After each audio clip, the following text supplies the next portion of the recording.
লাগিব 11টা বজাত গোট খালে আমাৰ তাত তিনিগৰাকীবোৰ বন্ধু ভাতৃ মোৰ মৰমৰ তিনিগৰাকী আৰ্টিষ্ট যাব এটা বা দুটা গানহে গাব আৰু আমি এটা হয়তো সুবিধা থাকিলে বতৰ ভাল থাকিলে আমি হয়তো একফালৰ 100 মিটাৰ বা 200 মিটাৰ বা আৰু 500 মিটাৰ আমি এটা শোভাযাত্ৰা কৰিম মানে অভিনন্দনৰ হেৰি দি তেওঁলোকক লৈ পেলাই জয় হোৱাৰ এটা অভিনন্দন আমি কৰিম আৰু সেই অভিনন্দন কৰা পিছতে সেই ৰিহাৰ্চলকে মই এখন গামোচা দিম কেণ্ডিডেটবিলাকক আৰু দুই এজন কেতিয়াবা হৰা কেণ্ডিডেটো যদি আমাৰ ফলিয়াই আছিলে কিবা কথাত হাৰি গৈছে তেওঁলোকো সেই সভালৈ অহাত কোনো বাধা সেইকাৰণে মই কৈছোঁ যে AGPয়ে ক্ষেত্ৰত তেওঁলোকৰ 3জন বুলি ক'ব পাৰে মিছাকৈ তেওঁলোকে নৰ্তাপত 3জন বুলি ক'ব পাৰে যদি মিছাকৈ যদি নকয় মই খালি এটা চিটে এৰি দিছোঁ সোণাপুৰত ZPC আমাৰ হেৰি ডেকা ৰমেন ডেকা জিকিছে কিন্তু আৰু এটা চিট এৰি দিছিলোঁ তাহাঁতে গাৰু আমাৰ শুকুৰা গাৰু পুতেক ভাস্কৰৰ গাৰু পুতেক ৰূপক গাৰু সি হাৰি ভায়েক সি অলপ গোটেই হাৰি ল'ৰাটো ভাল আছিলে AGP হ'লেও মই সিহঁতক এৰি দিছিলোঁ সিহঁত দুটাকে ছাপোৰ্ট দিছিলোঁ বাকীবিলাকক ছাপোৰ্ট দিয়া নাই কিন্তু তপন দাসে বোধহয় কোনোবাই কোৱাৰ কাৰণে AGP বুলি কিছুমান নাম উলিয়াই দিছে সেইকাৰণে এই বুলি যিসকলে কৈছে সেইটো কৈ লাভ নহ'ব আমি স্বীকৃতি দিম খালি ৰমেন ডেকাকে আৰু এটা দুটা দিব পাৰোঁ আমাৰ য'ত মানে দৰকাৰ হয় তেওঁলোকৰ সহযোগিতা যে আমি ল'মেই AGP সহায় ল'মেই নৰ্তাপতো ল'ম য'ত মানে AGP বুলি কোনোবাই যদি ক্লেইম কৰে তেওঁৰ সহায় আমি ল'ম বিশেষকৈ নৰ্তাপ ক্ষেত্ৰত ল'ম কিন্তু তেওঁলোকে দুজন আছে নোহোৱা নহয় AGPৰ লগত একেলগে ইলেকশ্যন খেলিছোঁ যেতিয়া আমি প্ৰেচিডেণ্ট পাতিবৰ সময়ত তেওঁলোকৰ সহায় ল'ম কিন্তু আমাৰ এটাই কথা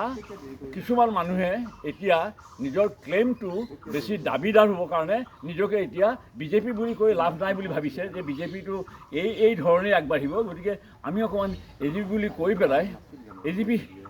মানুহখিনিৰ জৰিয়তে এটা হেঁচা দিওঁ নেকি তেনেকুৱা এটা কোনোবাই হয়তো চিন্তা মগজলৈ আহিব পাৰে সেইকাৰণে আপোনালোক বি কেয়াৰফুল এটা হ'ল সেইটো 2 নম্বৰ হ'ল কি 11টা বজাত যিটো 16 তাৰিখে পাতিছোঁ চব ময়ে কৰিছোঁ মই এটা ভাবিছোঁ যে চবকে এসাঁজ ভাত খুৱাওঁ আৰু সেই ভাত কিন্তু খোৱা মানে এলাপেচা ভাত নহয় নেপালী কাটিঙৰ খাচী ছাগলী ব্ৰইলাৰ মুৰ্গী নহয় 200 টকা দামৰ আৰু সেইটো আমাৰ অসমীয়া এজনেহে কাটিব মাছ হেৰিটো মানে যাতে 2 নম্বৰী হয় নহয় কাছাবিলাকৰ সেই 2 নম্বৰী কৰাৰ কোনো স্ক'প নাই এইটো মই এৰাবাৰীত অৰ্ডাৰ দিছোঁ আগৰবাৰ সমন্বয় ভৱনৰ দিনাখন সেই মাংসখিনি খাই মানুহে ভাল পাইছিলে এটা হ'ল সেইটো তাৰ বাহিৰে মাছো মই আনিম আৰু পাভ মাছো ভজা মাছত থাকিব গতিকে আৰু বাবুৰামক দিছোঁ চেত্ৰী আমাৰ বাবুৰাম কয়েল 8 মাইলক তাকতো সিটো দৈ 1 নম্বৰ দিয়ে তাক দিছোঁ দৈ দিছোঁ আকৌ মই উচুকত আমাৰ ৰসগোল্লা দিছোঁ সেইকাৰণে খানাটো ভালেই হ'ব বেছি প্ৰচাৰ নকৰিবা মানুহ কৰিলে মানুহ ধেৰ হ'লে মইতো 4,000 5,000 ভিতৰতহে মানে ভাবিছোঁ বেছি হৈ যাব পাৰে 3জন আৰ্টিষ্ট লৈ গৈছোঁ সেই আৰ্টিষ্ট আনবিলাকতকৈ কোনো গুণে তলত নহয় কিন্তু সিহঁতৰ চিনিয়ৰ কাৰণে হয়তো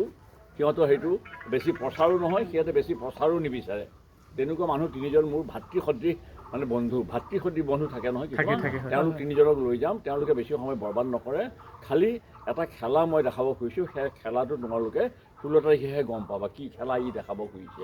বিজয় উৎসৱ আমাৰ বিজয় উৎসৱ হ'ব খানা পিনাৰ দায়িত্ব মই লৈছোঁ তোমালোকে শৃংখলাবদ্ধভাৱে সেইদিনাখন সভাখন উপস্থিত থাকি গীতে মাতে নাচি বাগি আমি 16 তাৰিখে 11টাৰ পৰা 3টা 4টালৈকে থাকিম খোৱা বোৱা যদি দেৰি হয় সেইটো বেলেগ কথা কিন্তু আমি 2টা 2টাৰ ভিতৰতে এনে চাহ বিস্কুটেই খুৱাম নহ'লে আকৌ বেছিকৈ অন্য বস্তু খালে আকৌ ভাতকেইটা খাব নোৱাৰিব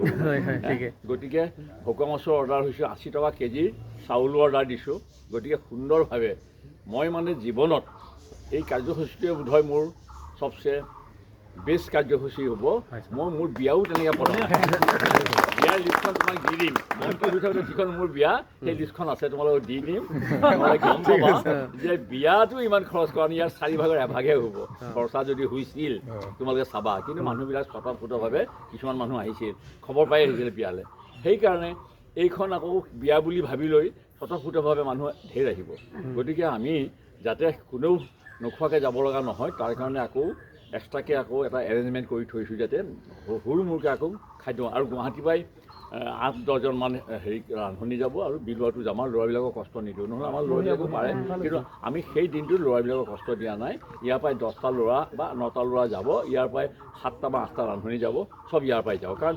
সোণাপুৰৰ ৰান্ধনি সিহঁতেতো ফূৰ্তি কৰিব, সিহঁতকো অকণমান সুযোগ দিব লাগিব। এতিয়া মই সোণাপুৰৰ খেতিৰ কোনো মানুহক মই লোৱা নাই, খালি এৰাবাৰীৰ অৰ্কেষ্ট্ৰা পাৰ্টি হেৰিটো লৈছোঁ, মিউজিক ছিষ্টেমটো লৈছোঁ আৰু সিটো তাতে কৰিছোঁ। সেইকাৰণে আপোনালোকে যাওকগৈ, যিসকলে মিঠাই খালে, যিসকলে খোৱা নাই তেওঁলোক থাকক নে কি? আপোনালোকে যদি খোৱা সকলো থাকিব গৈছে থাকক, মই ভাতৰ এৰেঞ্জ কৰিব লাগিব তেতিয়াহ'লে। মই ভাতৰ এৰেঞ্জ যিহেতু 16 তাৰিখে কৰিছোঁ, আজি কিয় কৰিম মই? কি কয় গতিকে 16 তাৰিখে আহিবা, তাতে খাবা মোৰ ভাতখিনি, হ'বনে? Thank you. আৰু